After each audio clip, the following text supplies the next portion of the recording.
যে সাগরে পানিতে ডোবে না মানুষ, সাঁতার জানেন না, তাতে কি হয়েছে? পৃথিবীতে এমন একটি সাগর রয়েছে যাতে পড়ে গেলেও মানুষ ডোবে না। কোথায় রয়েছে এই সাগর? বিস্তারিত থাকছে টেক্সট রিপোর্টে। জর্ডান ও ইসরায়েলের সীমান্তে অবস্থিত মৃত সাগর পৃথিবীর অন্যতম বিস্ময়কর প্রাকৃতিক স্থান। নানা গুণে মনে হতে পারে এটি একটি সাগর, কিন্তু আসলে একটি বিশাল লবণাক্ত হ্রদ। এর সবচেয়ে আশ্চর্যের বৈশিষ্ট্য হলো এখানে মানুষ প্রায় কখনোই ডুবে যায় না। এর মূল কারণ হলো পানির অতিরিক্ত লবণাক্ততা। সাধারণ সমুদ্রের পানির তুলনায় মৃত সাগরের পানি প্রায় 8 থেকে 9 গুণ বেশি লবণাক্ত। এই উচ্চ লবণাক্তর পানির ঘনত্ব অনেক বাড়িয়ে দেয়, ফলে মানুষের শরীর, যার ঘনত্ব তুলনামূলক কম, সহজেই পানির উপর ভেসে থাকে।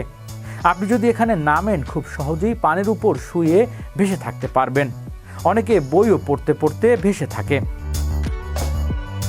মৃত সাগরের আরেকটি গুরুত্বপূর্ণ বৈশিষ্ট্য হলো এর ভৌগোলিক অবস্থান। এটি জর্ডান ও ইসরায়েলের ফিলিস্তিনের মাঝখানে অবস্থিত এবং এটি পৃথিবীর সবচেয়ে নিচু স্থলভাগ, সমুদ্রপৃষ্ঠ থেকে প্রায় 420 কিলোমিটার নিচে। এ কারণে এখানকার পরিবেশও বেশ আলাদা। তবে এত লবণাক্ততার কারণে এই পানিতে কোনো মাছ বা জলজ উদ্ভিদ বেঁচে থাকতে পারে না। এ কারণে একে মৃত সাগর বলা হয়। যদিও কিছু ক্ষুদ্র জীবাণু এখানে টিকে থাকতে পারে, বড় কোনো প্রাণীর অস্তিত্ব নেই। সব মিলিয়ে মৃত সাগর শুধু একটি ভৌগোলিক বিষয় নয়, এটি বিজ্ঞান ও প্রাকৃতিক এক অনন্য উদাহরণ।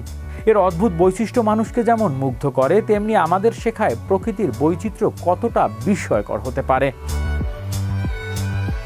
হৃদয় আশিস, বিশ্ব বাংলা 24 নিউজ ডেস্ক।